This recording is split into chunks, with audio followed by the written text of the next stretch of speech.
unaruhusiwa kufunga, lakini kwa sharti Ijumaa unafunga ikiwa utafunga na siku ya mbele yake au ya nyuma yake. Usifunge Ijumaa peke yake kama peke yake. Hiyo Mtume Muhammad sallallahu alaihi wasallam amekataza. Alhamdulillah. Sio muda wa maswali na recording imeshaanza. Tunaweza kuanza darsa. Rabbi shrah li sadri wa yassir li amri wahlul 'uqdatan min lisani yafqahu qawli. Allahumma 'allimna bima yanfa'una wa yanfa'una bima 'allamtana innaka antal alimul hakim. Karibuni tena katika kozi yetu ya tajwid. Hii dua ninayoisoma nimeulizwa maana na wengi sana. Mwalimu, hiyo dua naitaka tuandikie mwalimu. Okay.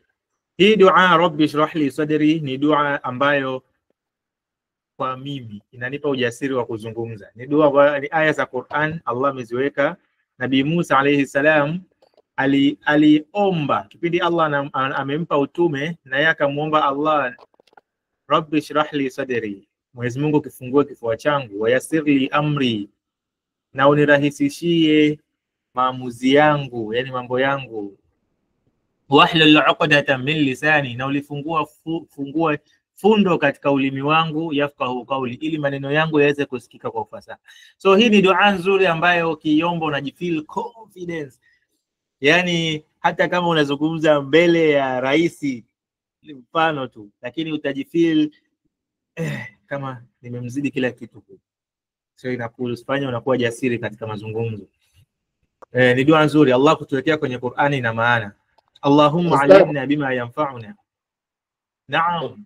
Utuandikie hiyo dua tu na sisi tuisome. Okay, inshallah. Ni aya za Qur'an hizo, sura Taha. Haya, nitaituma tu ni aya ngapi hadi aya ngapi, sababu tunapeana mazoezi ya kutafuta. Itakuwa vizuri pia na hizi tuzitafute. Sura Taha inshallah. Na nitaituma inshallah, hakuna shaka. Allahumma 'allimna bima yanfa'una pia ni dua ambayo huwa naisoma. So kwa kuwa naulizwa, basi vizuri tufahamu wote maana yake. Mwenyezi Mungu, Allahumma 'allimna, tuelimishe, bima yanfa'una, yale ambayo yatatufaa sisi, wa yanfa'una bima 'allamtana, na yatufae ambayo tumejifunza. Haya ni vitu viwili tofauti. Allahumma 'allimna, Mwenyezi Mungu tuelimishe, tupe ujuzi, bima yanfa'una, yale ambayo yatatufaa sisi, wa yanfa'una, na yatufae bima 'allamtana, yale tuliyojifunza. Kuna watu ambao wamesoma Qur'an lakini nothing, haimfai kitu chochote. Allah asiweke katika makundi haya. Yani amesoma Qur'an lakini Rabbi zidni ilma, Mwenyezi Mungu nizidishie elimu, ameishia hapo. Lakini kuna warzuku na fahama, na uniruzuku fahamu wa kile nilichojifunza, sasa kinifae katika mambo yangu. So yatufae yale ambayo tunajifunza, means tuifuate hivi. Innaka antal azizul hakim. Okay, alhamdulillah. So hizo ni dua ambazo nazisoma, insha Allah tutaituma. Pia na imani nawe itakuongezea kitu katika mazungumzo yako, unajua uanze vipi. Kitabu chetu cha awali tunakwenda kukimaliza leo. Ni kitabu cha sio cha tajwid, hichi ni cha qaida, lakini zina darasa za kanuni, that's why tumeanza nacho leo. Insha Allah tunakwenda kukimalizia, na Allah akipenda tutakuja kuanza kitabu chetu, japo tulishaanza muhtasari. Tutakuja kukianza Monday insha Allah. Bismillahir Rahmanir Rahim. Okay, niazime masikio yako. Niazime masikio yako pamoja, sio masikio ya nje, sio masikio ya nje, ila hii ndani kabisa, mazingatio yako ya. Bismillahir Rahmanir Rahim. Leo tunakwenda kusoma kipengele kinaitwa stopping at the end of words, namna ya kusimama mwishoni mwa maneno, namna ya kusimama mwishoni mwa aya. Aya za Qur'an unavyosoma na zile kanuni zake ndani ni kama vile tupigie mfano wa traffic light.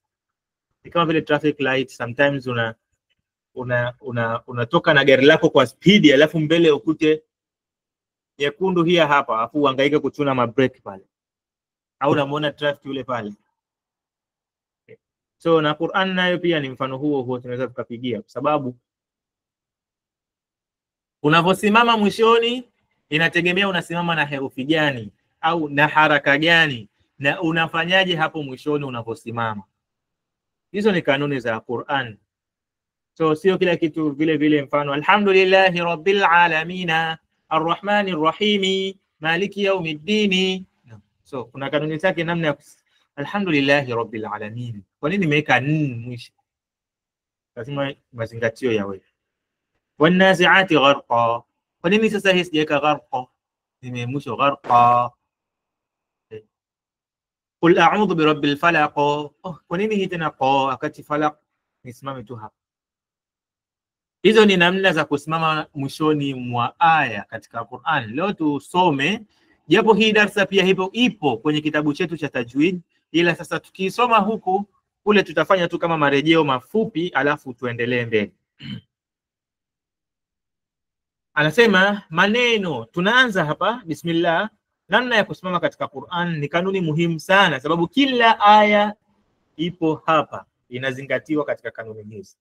Utakachofanya wewe ni kufungua mushaf, kwa sababu tuna all weekends here, Saturday na Sunday. So wewe fungua mushaf, tafuta tu mfano wa kila neno. Sheikh, fungua juzu amma, zote mifano unazipata. Haya ni maneno, sio aya nzima. Kwa hiyo hata haya maneno unaweza ukayatafuta aya yake nzima alafu ukaisoma. Nimesimama na sukun kwa sababu hii maneno ambayo yanaishia na sakina au mad letters. Tunaanzia hapa. Ukikuta neno limeishia na sukun kabisa au limeishia na mad letters. Mad letters ni alif madda, waw madda na ya madda. Ukikuta sasa katika Qur'an hizo herufi zipo mwisho, labda herufi ya mwisho imeishia na sukun kabisa au imeishia na herufi za madda, usomaji wake ila sasa sijafundisha muda sana. Kwa hiyo pia mimi nimelimisi sana. Sijafundisha kitabu cha awali tokea tumeanza kozi zetu sijawahi kukifundisha. So nimesomeshwa. So leo nakifundisha sababu nimekimisi pia sana. So nataka nikifundishe kama vile sifundishi tena na mimi. Wanhar. Haya maneno hapa yanaitwa no change, yani it means hayabadilishiki maneno haya. Ukikuta maneno yameishia na sukun au alif madda, ukikuta alif madda mwisho, simama nayo hivyo hivyo, pambana nayo ukute. Ukikuta limeishia na sukun, simama hivyo hivyo na sukun. Mfano, fasalli li rabbika wanhar. Wanhar. Hii mfano wa kwanza. Okay. Wanhar, you see sukun. Fakabbir, sukun mwisho. So kwa kuwa imeishia na sukun, na ndio usimamaji wa sukun sana unakuwa, yani haibadilishiki hiyo. Yani labda maneno herufi zingine pia zifate kuja kusimama kwa sukun, lakini hivi ndio inasomwa nature hivyo hivyo kama ilivyoandikwa. Hata alif madda, alif madda nayo wa'asa inavutwa tu mwisho kama utakavyokuta, yani kama utakavyokuta ndivyo utakavyosimama nayo. Fahashara fanada faqala ana rabbukumul a'la, mwisho ni a'la. So huwa zinavutwa mwisho. Mfano yake ni aya nyingi sana. Okay, tusisahau ku mute sababu bado nafundisha. Somo leo ni moja, kwa maswali yatakuwa mwishoni kabisa. Somo linahusiana na namna ya kusimama mwishoni mwa maneno katika Qur'an. Namna gani unasimama? So, okay. Hii ni alif madda. Madda zote hazibadilishiki. Madda zote hazibadilishiki. Iwe alif madda, waw madda, ya madda. Isipokuwa. Tena alif madda yenyewe hamna isipokuwa. Alif madda ukikuta mwisho wewe malizana nayo hivyo hivyo ilivyo. Lakini kwa waw madda ikiwa nyuma yake inavutwa na ha. Ikiwa tu nyuma yake kuna hii herufi moja, la sivyo ni kwamba haibadilishiki pia. Herufi zingine zote hazibadilishiki. Hii tu moja. Ikiwa inavutwa na ha, hapo utasimama na ha with sukun. Rabba. Rabba. Liman khashiya rabba. Okay. Hii utasimama na ha, sio rabbahu, hautavuta.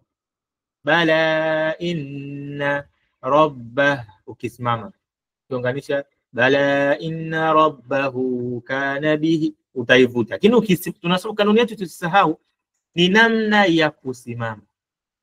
Kwenye maneno mengine yote wau madda ukisimama unavuta, ya madda unavuta. Ya madda na yenyewe pia haina kwamba ni herufi fulani. Ya madda na alif madda ukizikuta mwisho wewe vuta. Okay? Simama nayo kama ilivyo. Mfano wa ya madda, afwan, mfano wa ya madda katika suratul Qiyama, kabla waqila maraq,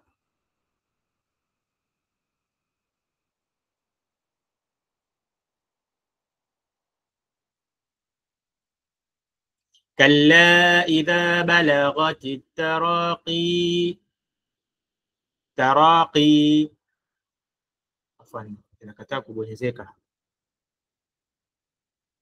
Taraqi, unaweza kuifungua hiyo aya, kwangu naona ina stuck.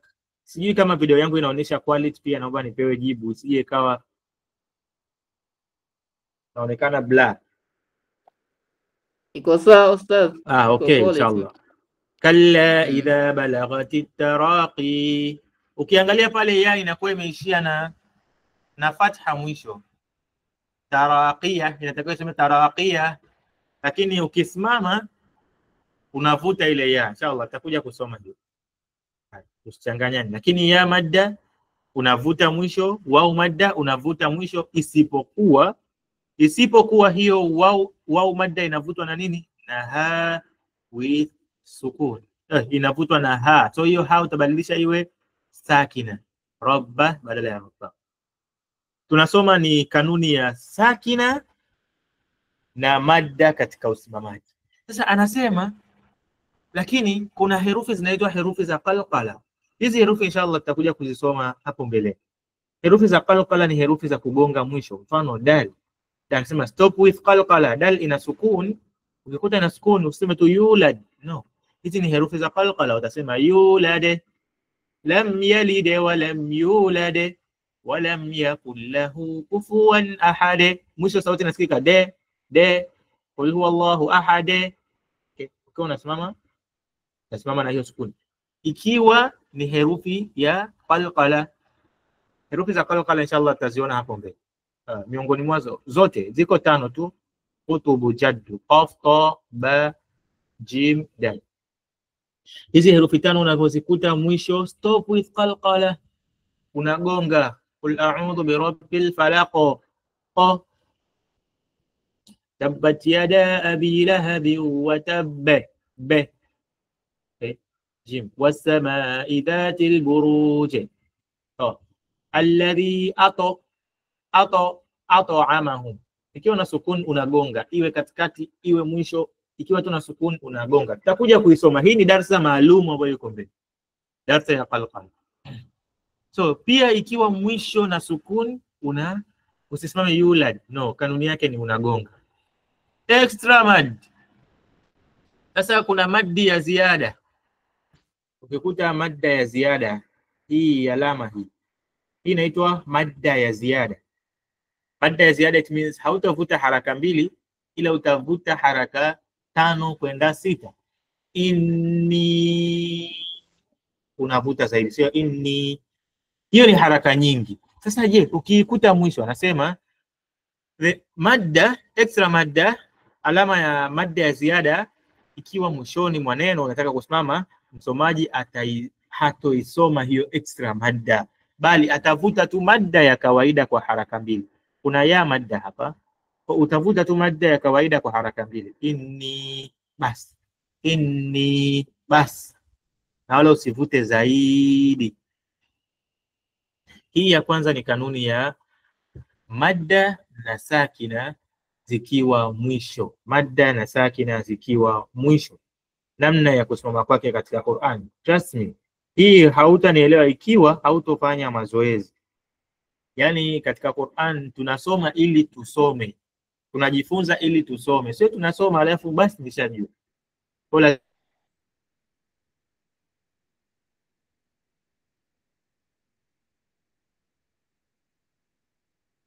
madda zote hazibadiliki isipokuwa ha. Ha ikiwa mbele yake kuna wau, basi hiyo ha utaisoma kama ha sakin, rabba, inatoka tu bezi mwisho. Tuendelee, hii darasa ya madda inshallah mwishoni tutaruhusu maswali. So kanuni ya pili, words ending with a mushadda letter, maneno yanayoishia na shadda. Neno ya mwisho unaikuta labda nun alafu ina shadda mwisho, labda fatha huko, okay? Herufi yoyote unaikuta ina shadda mwisho. Sasa hapo haijalishi ina sukun, no. Ikiwa tu na shadda mwisho, hata kama ina sukun tuliyosoma hapo nyuma, je, unasimamaje? Anasema hii ina makundi matatu. Hii ina makundi matatu. Kwanza, ikiwa ni herufi za qalqala tulizozigusia hapo nyuma, je, hizi herufi tano za qalqala, qaf, ta, ba, jim, dal, herufi za kugonga. Qalqala maana yake nini? Kugonga, gonga mwisho.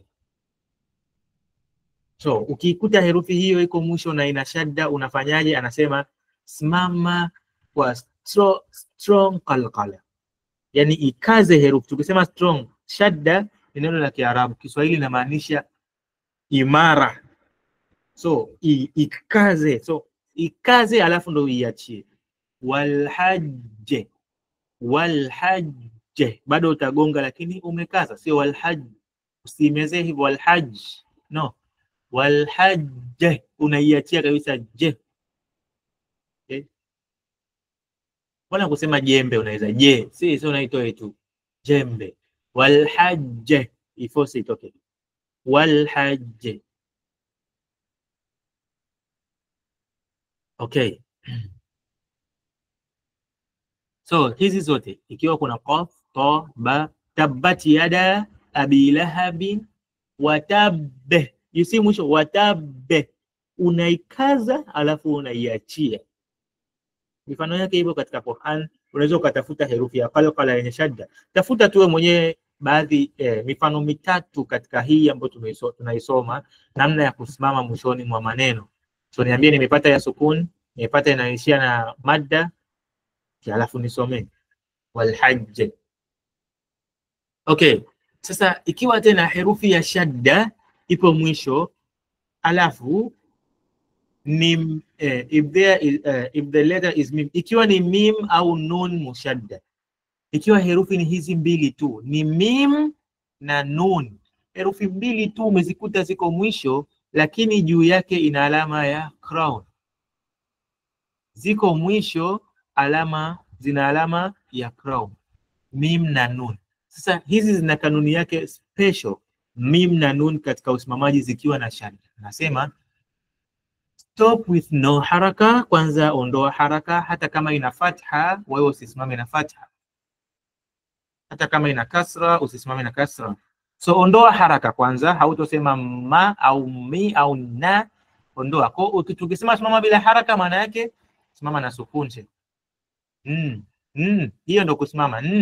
Ondoa haraka au so hiyo inakuwa ni sukun, umesimama na sukun. So simama na sukun, alafu make ghunna for 2 beats, kisha weka ghunna kwa haraka mbili.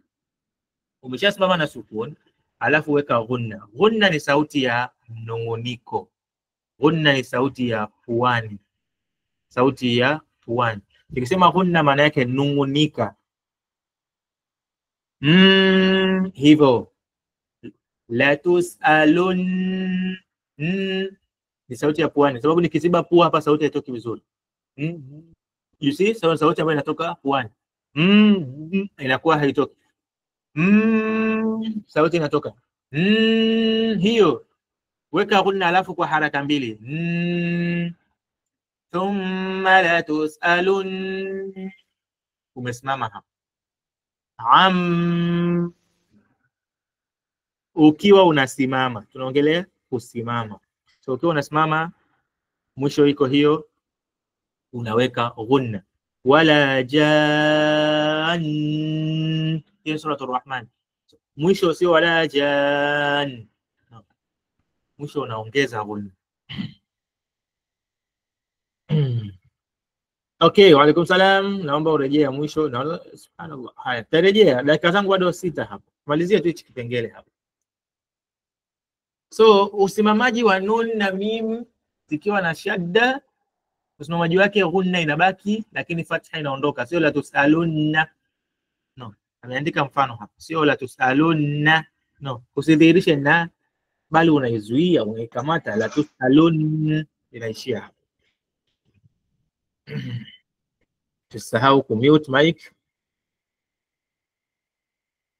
Oh, sijashare kitabu. Afwan. Sijashare kwa zali mwanzo wa darasa. Subhanallah. Okay. Mfano mwingine ni okay, tunamalizia kundi la mwisho la letters ambazo utazikuta mwisho zina shadda. La kwanza ni ikiwa herufi za qalqala unakaza kisha unagonga. Kugonga kuko pale pale. Ikiwa herufi ni mim na nun unazikaza lakini usidhihirishe haraka yake. Lakini ikiwa herufi ni tofauti na nun na mim, ikiwa herufi ni tofauti na hili kundi hapa nyuma, ikiwa ni tofauti na hili kundi wala sio herufi za qalqala. So ikiwa haipo herufi ni tofauti na haya makundi mawili tuliyoyasoma, usimamaji wake anasema stop with a sukun, simama na sukun, alafu ibusti kidogo hiyo herufi. Mfano, simama na sukun. Au tusema aduwun. Aduwun, no, utasema adu. Adu. Kama vile wao umeishitua tena mwisho kidogo tu. Adu. Adu. Kama vile inatoka lakini sio adu. Usidhihirishe wu kaeka dhamma, no. Kama kamkazo kana kuwepo pale. Adu. Adu. Alafu unasimamia hapa. Hii ni usimamaji wa herufi zenye shadda. Usimamaji wa herufi zenye shadda. Sorry. Ustadh, Naam. afu ukitaka kupita hapo utasema aduun, ndio? Yeah, ukiendelea unaisoma kama kawaida. Tunasoma ni kusimama tu. Ukiendelea ni aduwwum mubin, inategemea unaendeleaje huko mbele. So kuendelea hiyo ni kanuni ambayo unadhihirisha kila kilichoandikwa. Hii ni usimamaji tu katika Qur'an. Adu. Adu. Tegemea hichi kitabu tukiachie njiani. Yaani tusikimalize leo. Subhanallah. Okay, kanuni nyingine inayofuata, tuendelee. Kanuni za usimamaji hizi mimi nakupitisha hapa, recording inakuwepo na inabaki wewe ni kufanyia mazoezi. So tunakwenda Saturday na Sunday tuzimalize hizi ili kufanyia mazoezi hizo siku za mbele. Kanuni za usimamaji ni nyepesi sana. Kanuni nyingine, maneno yanayoishia na haraka other than tanwin. Unajua Qur'an ni mfumo wa picha ya maneno. Qur'an ni picha ya maneno. It means tunavyosoma hapa natarajia wewe unachukua picha kwenye kichwa chako, unaichora ilivyo. Okay? Ipige picha alafu ichukue kwenye akili yako. Okay, hapa hii neno natakiwa. So tusisikilize tu. Lazima tuvute picha. Words ending with any haraka other than tanwin fatha. Sasa tuje irabu nyingine, namna ya kusimama. Maneno yanayoishia na haraka tofauti na tanwin fatha. Hii kanuni muhimu sana na ndio inatumika sana katika Qur'an. Maneno yanayoishia na haraka nyingine isipokuwa tu hii fathaten. Umeiona hii ambayo inakaa juu ya herufi fathaten. Achana na kasraten wala dhammaten, hizo ziko huko. Isipokuwa tu hii fathaten. Hiyo fathaten ina namna yake ya kusoma, tutasoma hapo mbele. Sasa maneno mengine yote yanayoishia na haraka isiyokuwa tanwin fatha, iwe ni fatha, iwe ni kasra, iwe ni dhamma, iwe ni kasraten, iwe ni dhammaten, isipokuwa tu fathaten. Usimamaji wake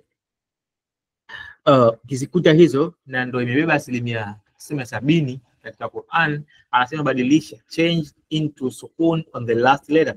Kanuni yake utabadilisha usome kwa sukun katika herufi ya mwisho. Haraka zingine zote zikiwa mwisho unasimama kwa sukun. Kanuni nyepesi. Hii imebeba 1% kubwa. yani ndio imebeba asilimia zote, sababu aya nyingi ukizisoma zinaishia na sukun. Sayalamun au sio sayalamuna. Kakuonyesha mfano falyanzuril insanu ila ta'amihi, sio hivyo ta'ami. Okay, karimin, no, karim. Sijinun, sijin. So ukiangalia hizo zote mwisho zimeishia fatha, kasra, iwe dhamma, kasratain au dhammatain, au afwan, as-samaa'u, mwisho usisimame na dhamma, utasema as-samaa. Ukitaka kusimama unabadilisha, unasimama na sukun herufi zote zilizoishia mwishoni, isipokuwa tu fathatain. Haraka nyingine yoyote utasimama namna hiyo. Kanuni nyingine, maneno yaliyoishia na taa marbuta, maneno yaliyoishia na taa marbuta, afwan, tumalizie hapa alafu nitaruhusu maswali inshallah, hakuna shaka. Maneno yaliyoishia na taa marbuta ni ile taa ya mviringo. Kuta taa ya mviringo imekaa hivyo au imekaa hivi, it means nyuma yake kuna haraka, kuna herufi. Hizi taa ukizikuta, hii ni nukta na hii ni nukta, inaitwa taa marbuta, taa ya mviringo. Kikuta hii mwishoni, ina kanuni yake ya usimamaji. Kanuni yake inasema ibadilishe hiyo taa ili ya mviringo iwe ha sakina, iwe ha. Ili ni umbo la ha, kwa sababu taa ina nukta juu. Ukikuta bila nukta, hiyo ni nini? Ni ha. Okay, so ibadilishe iwe ha sakina, haijalishi ina haraka gani. Sasa hii haijalishi iwe kuna fathatain, iwe kuna nini. Ukikuta tu hii taa marbuta, taa ya mviringo mwisho, haijalishi ina haraka gani, wewe ibadilishe iwe ha sakina. Ha sakina inasomwaje? Mfano, wujuhu yawma idhin khashi'atun, hiyo ni tun, lakini unasema khashi'ah. Ukifungua suratul hii Ghashiyah, hal ataka hadithul Ghashiyah, utakutana na mifano hii mingi sana. Nadhani ile sura ina mifano mingi pia tofauti. So khashi'atun tunasema khashi'ah. Kwa nini? Kwa sababu taa ya mviringo kanuni yake unasimama na ha sakin. Taa ya mviringo huwa inamaanisha jina la kike mara nyingi katika maneno ya Kiarabu. So majina mengi ya kike na hizi taa marbuta. Fatimatun, hatusemi Fatimatu, tutasema Fatima. Aisha tu, tusema Aisha, majina ya kike. Nakhiratan, tusema nakhira, basi mwisho ha sakina lile. Usio ukasema nakhira au hafira, khashi'a, hapo hakuna ha sakina. Ha sakina ni ile sauti ya bezi mwisho, khashi'a.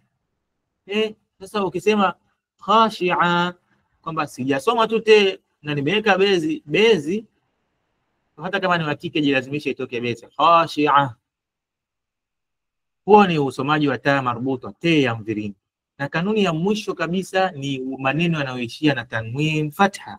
Tanwin fatha ndo haraka tuliyosema, isipokuwa hiyo tanwin fatha, fathatain ni ban, tan, san, jan, han, khan, hiyo ndo fathatain. So ukikuta mwishoni neno limeishia na hiyo fathatain, usimamaji wake inakuwaje? Nasema ibadilishe hiyo fathatain iwe ni fatha moja katika herufi yake ya mwisho, alafu plus alif madda na uvute.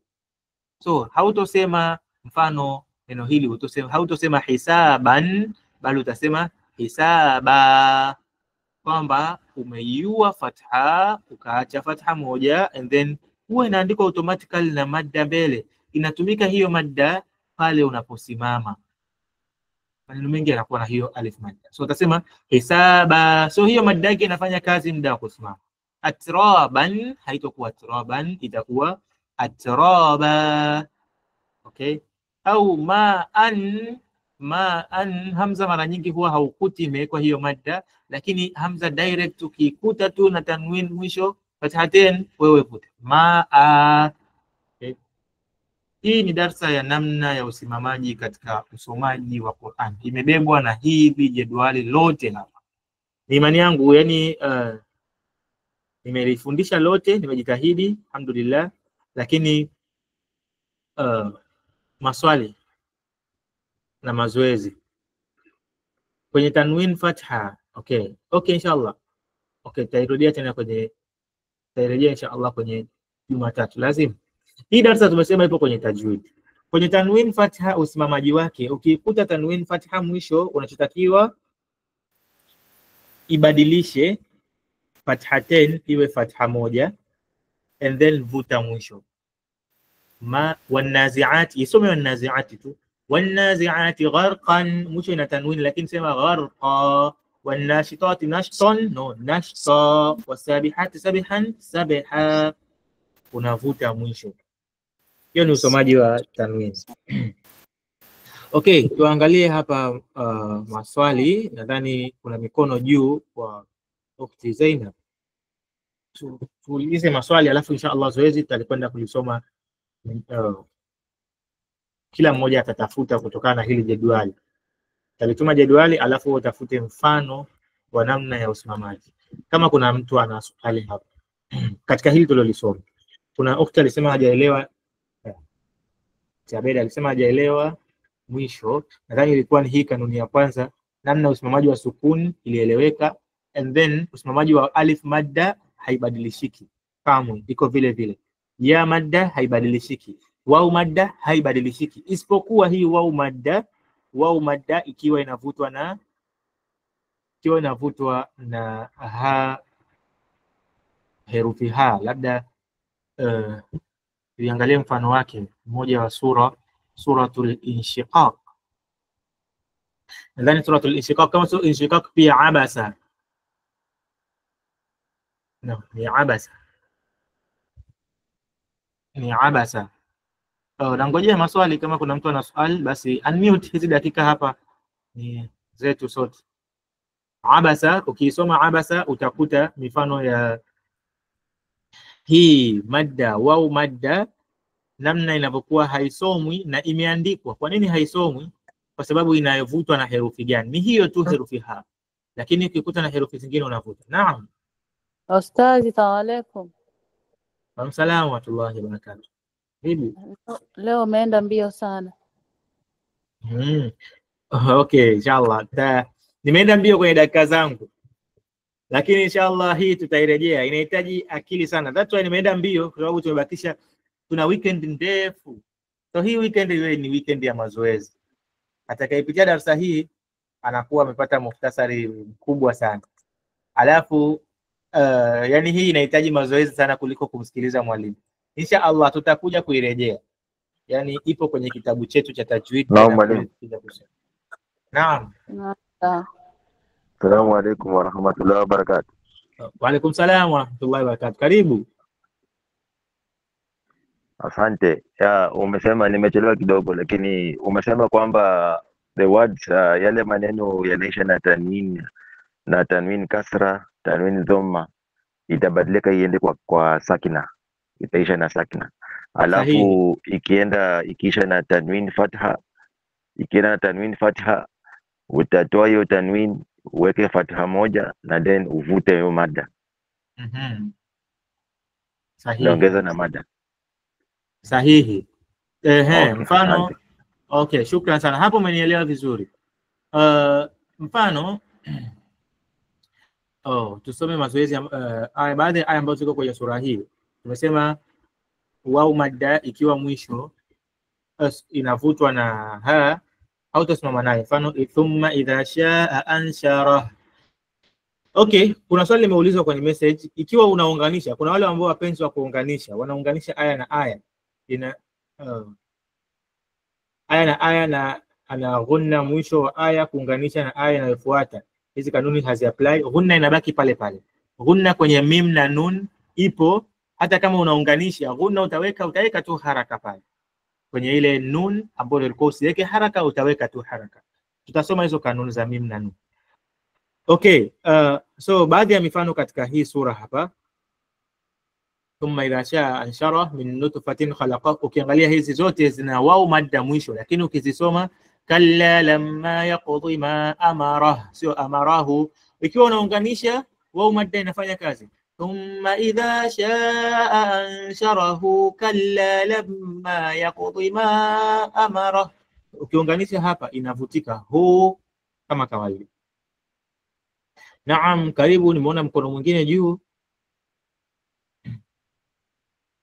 Okay, ruhusa unaweza ukazungumza, lakini tukija hapa kwenye tanwin fatha, anna sababna almaa sabba, sio tena sabban bali sabba. Thumma shaqaqna al-ardha shaqqa, imechange kuja kwenye fathatain inakuwa madda, lakini ukikuta ni sasa ni ta marbuta. Ta marbuta ni hii te ya mviringo kabisa, umeikuta mwisho, yenyewe usimamaji wake imebadilika kuwa ha sakina. Dhahikatun mustabshira, sio mustabshiratun. Labda hiyo unaunganisha hiyo kanuni inasoma sasa, unasoma dhahikatun mustabshiratun wa wujuhun yawma idhin 'alayha ghabara. Isimama kama kawaida. Hii ta marbuta haijalishi na haraka gani, ila utasimama hivi. Okay, isipokuwa tu ikiwa inavutwa na hiyo tuliyosema ha. Ikiwa inavutwa na ha, basi madda haihesabiki. Hata hapa falyanzuril insanu ila ta'ami, hii ni ya madda, tofauti kabisa na wau madda tuliyokuwa tukisoma hapa. Hata ya madda pia ikiwa inavutwa ni ha tu inaivuta, basi pia haihesabiki ta'ami, lakini ukiunganisha basi utaisoma kama ilivyo. Alhamdulillah, tumeimaliza speed. Naam. Sasa hii ya madda, naam, ukiona mahali nyingine unaruhusiwa kuvuta. Yeah, ukiona pengine ukiwa unasimama unavuta mwisho, bado ina apply, inakuepo hapo. Yeah. Lakini kama unasimama utasimama na sukun. Ikiwa unasimama kama hapa ila taami, yeah, ikiwa inavutwa na ha, ikiwa inavutwa na ha utatia tu ha sakina kama tulivyosema. Wao madda ikivutwa na ha unasimama na ha sakina, madda haifanyi kazi. It means kwa ufupi, ha madda ikivuta madda yoyote, madda haifanyi kazi, unasimama na base. Insha Allah hii tutakuja kuirejea tena ili ilainike vizuri, lakini hebu jaribu pia kufungua mushaf, tafuta tu japo maneno matatu na afu nisomee namna gani nimesoma kusimama mwishoni. Kuna zoezi hapa mbele, mimi nitume hili zoezi dakika 42, afwan tumalizie. Nitatuma hili zoezi hapa katika group, ni namna ya kusimama mwishoni, ni aya hizi. Unaweza ukachagua wewe usome aya gani katika hizi. Kitabu kimeshare, subhanallah, lakini unaweza ukatafuta wewe aya, itakuwa vizuri zaidi. Ikiwa umekosa kabisa, basi usisome ambazo zinafanana kanuni zake. Mfano, hii imeishia na dhamma, hii ya mbele imeishia na fatha. Hizo zote tumesema usimamaji wake ni mmoja. Okay? Tafur utasimama na sukuni, na hapa pia utasimama na sukuni. So tafuta kanuni moja ya kusimama na sukuni, kisha njoo hapa. Okay, ta marbuto tumeisoma, te ya mviringo. Kwa hapa nitasema atiya. You see? So hapo pia nisomee namna ya, subhanallah, sijashia kitabu.